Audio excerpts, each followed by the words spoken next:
కాంగ్రెస్ కార్యకర్తలు చాలామంది నాకు పొద్దు నుంచి ఫోన్లు చేస్తున్నారు.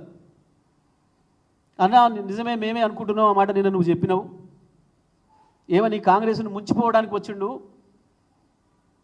రేవంత్ రెడ్డికి కాంగ్రెస్ పట్ల ఏమాత్రం ప్రేమ లేదు, దీన్ని వాడుకున్నాడు కేవలం ముఖ్యమంత్రి కావడానికి, కానీ ఊర్లలో కొన్ని బూత్ మాటలు చెప్పుకుంటారు. అది నీకు మీ మంత్రులకు మాట్లాడొస్తుంది, మీడియా ముందరగా మేము మాట్లాడలేం, మాకు కొంత సంస్కారవంతమైన భాష నేర్పిండు మా నాయకుడు కేసీఆర్ గారు, మేము వాడలేం కొన్ని పదాలు. కానీ గ్రామాల్లో ప్రజలు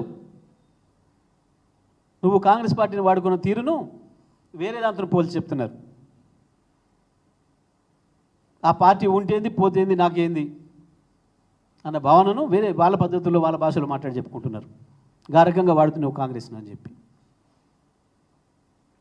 నిజమైన కాంగ్రెస్ కార్యకర్తలు భయపడుతున్నారు, బాధపడుతున్నారు.